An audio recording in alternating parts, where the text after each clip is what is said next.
Hey, Double Alpha Live here, and welcome to episode 2 of the Competitive Conversation. For those of you who are new here, this is a regular series where I talk all about competitive Pokemon and is designed for new and returning players.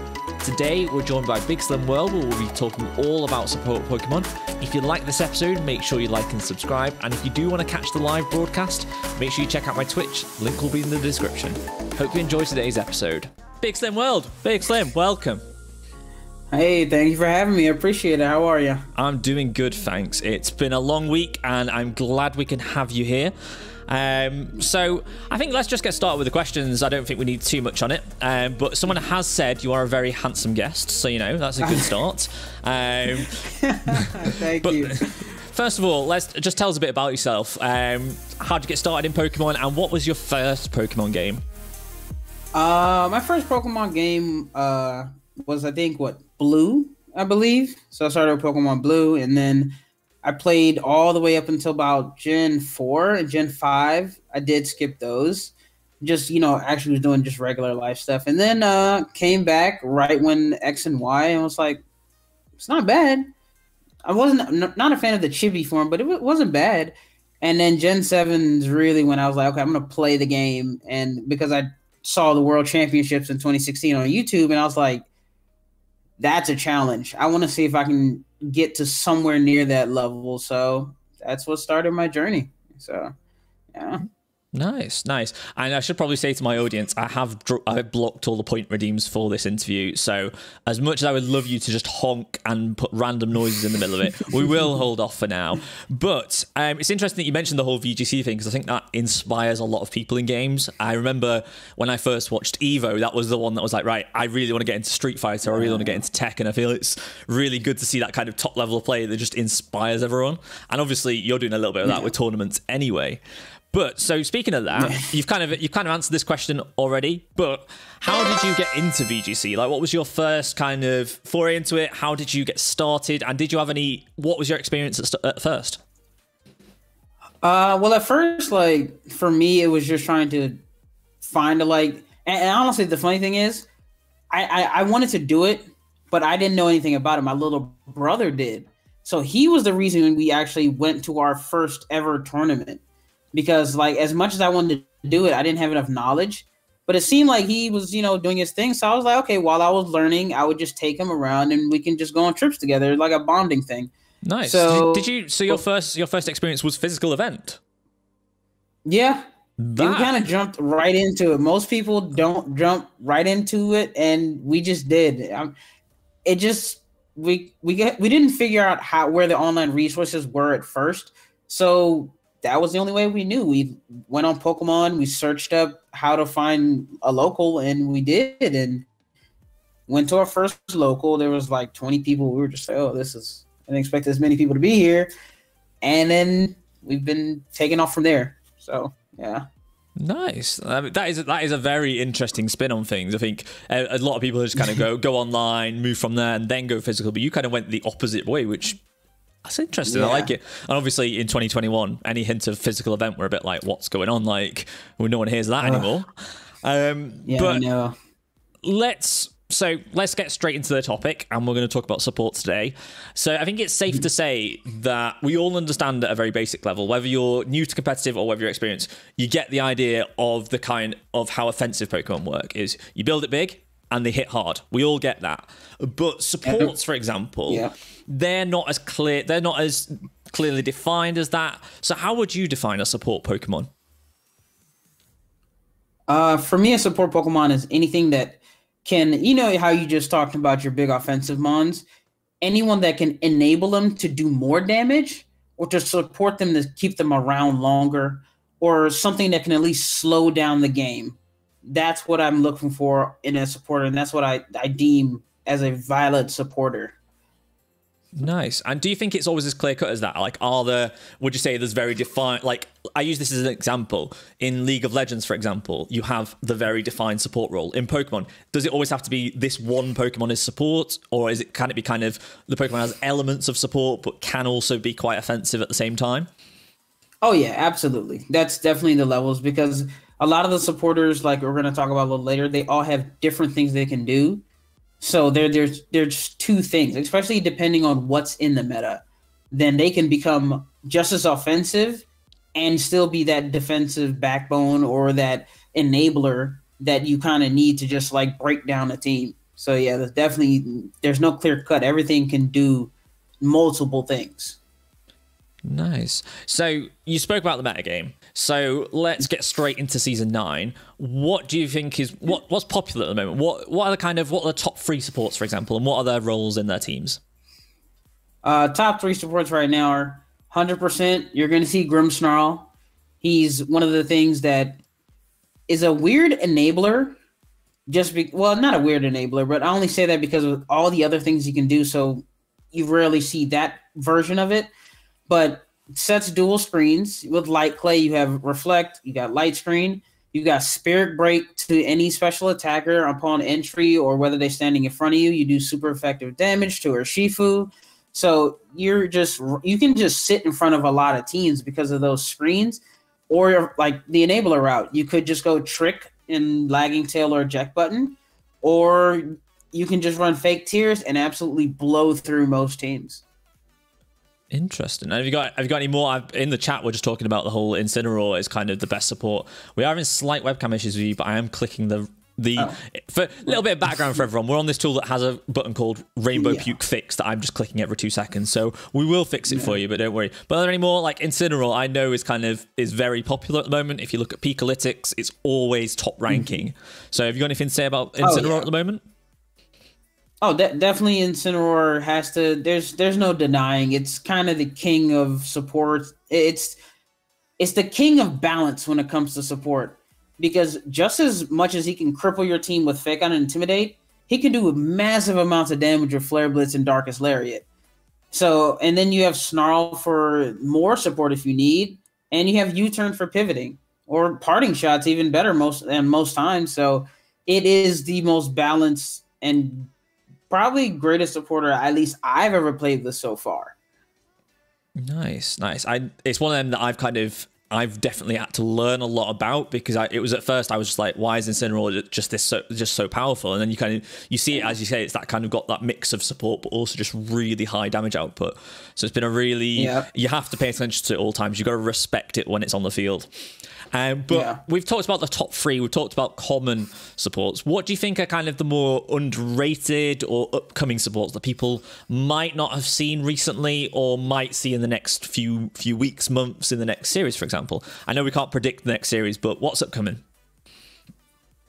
Well, yeah, we can't predict the next series, and that drastically changes how you use supports, because like if you go back to just Series 8, Umbreon was huge, and it was one of the best supporters over Grimmsnarl and Incineroar, but now it's disappeared off the face of the earth. So you always get things like that when the series change. An underrated one, I have to say, is P2. P2 can literally be any type of just defensive backbone you need. Because of EV Light, it tanks everything. You get Eerie Impulse, you have Ice Beam, you have Tri-Attack. You can do it all, really. You have Icy Wind, you have Shadow Ball. Like, you can kind of do it all. So don't sleep on just having a piece. I know it plays really slow, so people don't like it, but it's fantastic. It is fantastic. And going forward, I think something that's picking up now, and depending on what happens next, could be very, very good as usual, is Stack Attacker. I love Stack right now. Stack's amazing. And Stack is always good in restricted metagames with Groudon and company, surprisingly. So I wouldn't be surprised going forward. If it isn't him, depending on how the meta is, it could be great just still. So nice. And I believe we obviously we have a little bit of a conversation before and see what we're going to talk about. Yeah. You were talking about, I think it was Goth that's kind of starting to rise up a little bit with the trapping. Do you want to talk a bit more about that? Oh yeah, 100%. Like Goth's one of those enablers. That's what it does. Like, it supports you with Fake Out, and it's because of the trapping skill, it causes so much attention drawn to it, because you don't want to be trapped in with something that could potentially just, destroy your team. So, and now you're seeing it just being that enabler again. And a lot of people pairing it next to Lucky with Life Orb, and it's probably the most heinous thing on the planet to deal with. because it's going to fake you out if you try to Trick Room. Lecky, of course, is going to do big damage, and it's bulky, so it won't die in one hit. And then next turn, Helping Hand, max something. Helping Hand, max something. It just Regieleki just continues to do massive amounts of damage. It's Goth is a problem. It really is. It's always good when we can kind of look at this and go, that's a problem. And I mean, like, paired with Regieleki, which I know for a lot of people is still something that they're trying to work out. I know that a lot of beginners are kind of sitting at going, looking at the speed stat and going, that's the fastest thing going. How can we even manage that? It's kind of, to boost that is the worrying part for a lot of people. So it's a good little thing to be aware of, and probably a good little skill check for everyone, is that if you can get past that, you're doing a good job and your team can work well. So we spoke a lot about that, and do you think as well? Do you think there's a regional difference? So say, for example, we see a lot of teams in the West. Do you think the East has got anything different, anything new to bring? Is Japan bringing in anything different, or is it the same globally at the moment? Yeah. Well, like even past generations since I've been playing, every region plays something. They play everything totally different. Like, just for example, in Ultra Series, the West Coast, they loved Kyogre. And the East Coast were just like, no, Groudon's clearly superior here. And then you had other regions like Japan who invented Solgaleo and Rayquaza, and it was one of the best teams. It was something nobody had ever even thought could go together. And then you started seeing more different adaptations. So, yeah, every region has its thing, and it's very interesting to always see when they come together. But I think Japan has the spiciest one. Some of you might have seen it already, or you will. It's Kangaskhan as a support, which is really strange because if anybody knows Kang, it's meant to do damage. But they put the facade on it. They have a flame orb. They burn themselves. Then they fling it onto your physical attacker. And now you're burned, and they do double damage. It's really funny. That is cool. I know, and obviously, I think if you've been playing any form of the game long enough, you kind of know. We all remember the days of Mega Kangaskhan and that just kind of taking over completely. Yeah. So it's a nice redemption arc that is finally coming back and seeing some very interesting play, but it's definitely got a lot of potential moving forward. Oh yeah, they have a lot more spicy things. So that's just the one thing I was just like, oh, that's so fun and interesting. So they've got lots more. Nice. I'm looking forward to seeing what comes up with it. And of course, we say this, I'm European based, you're US based, so I would love to see what the differences will be moving forward with the kind of regional thing. I've never really considered looking at it from that perspective, so I'm going to definitely start looking out for what is each region really playing well with and kind of how that's working. So I like to ask this question to all of our guests, because I like to do this from both perspectives. I like it for the people who maybe are coming into VGC, who know how to build Pokemon, but then are just trying to get into the current series. I love people who are coming into this experienced and kind of looking to just refine their skills. But also we have people on the other end of the spectrum, where we have people who have never touched VGC before. I have to say competitive for them just so they get it, but they're just really starting to look at this and go, this seems like something I'd get involved in. So in 2021, let's say today, what would your advice be to someone who's new to VGC or just looking to get back into it? What are the resources to look for? What are the best ways to learn? And how would you get started now? If it were me, like with all the information we have now, I think you definitely want to start with here's the funny part, because of Sword and Shield and just everybody having a Switch and all that, you can actually do it on cart as well. Like most times I would say Showdown was the way to go, but you don't necessarily have to do that anymore.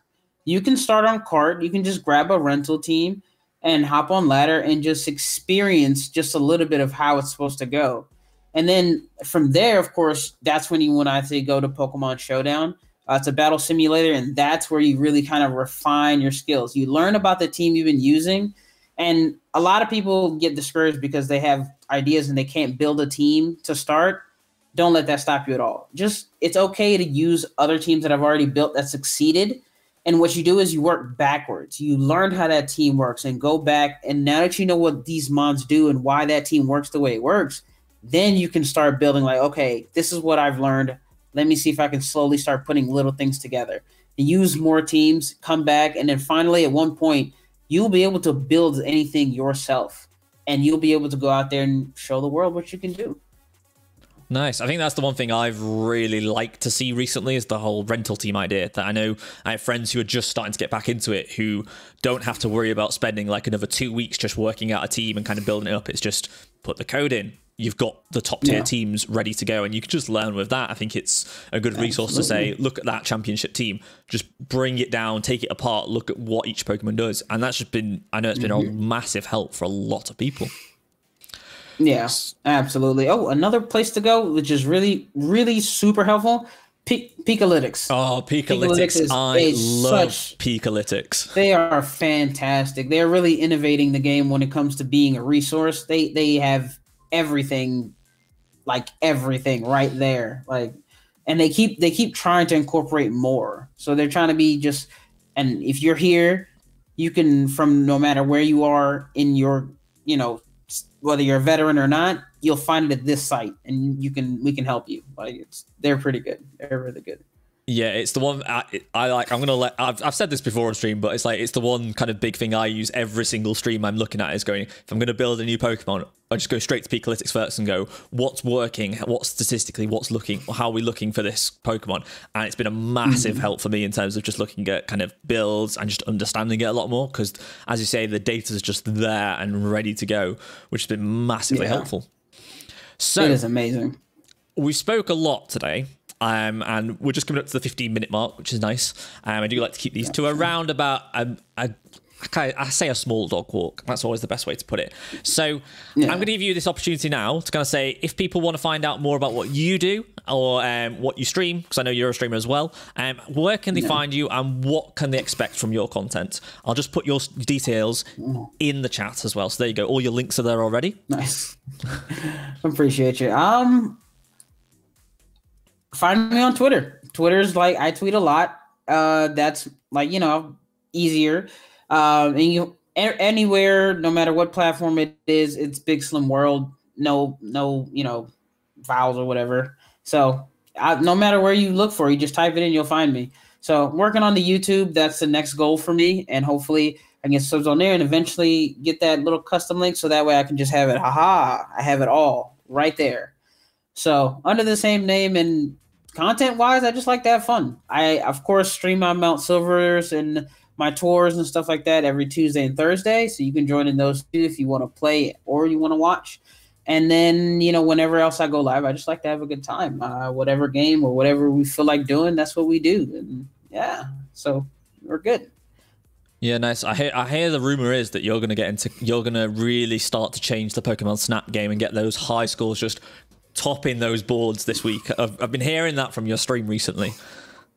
Yeah, like Pokemon Snap's a game I like. I played it back in the day, but I saw that there's a ladder there. I'm like, a challenge. So, I saw I think it was Reversal had like top 5 in the world, and I was like, I wonder if I can get there. It's a lot of points, but maybe. So why not? So yeah, I'm gonna go for it. Nice. I like the competitive nature just coming out and just leaderboard. Right, I'm going there straight away. I'm getting those points. It's good to see. It's good to see. As we always do, we do open at least one pack per stream. And as you are the guest, you get to choose which pack we open today. So we're doing battle styles. Do you have the option of the Tyrannosaur pack or the Empoleon pack? Which one would you like to open? Well, since we're talking about VGC, a staple in VGC, I'm going to go with Empoleon. You thought I was Tyranitar. Nope, Empoleon. I was genuinely just about to go like that, so I'm glad you said that. We'll go for Empoleon. Yeah. We'll do that later on in the stream. But Slim, it's been an absolute pleasure to have you on here. I'm definitely going to enter one of your tournaments at some point, because I think if we're talking all about this, I've got to definitely prove myself in those. So it's been an absolute pleasure. We're going to carry on building our Godvar now, but I hope you have a good day. I know it's still quite early on in the day for you. And I hope you have a good day, and thank you very much for being on the show today. I appreciate you having me. It's been an honor and a privilege, and anybody, thanks for watching. So thank you. Thank you for having me on. It means a lot.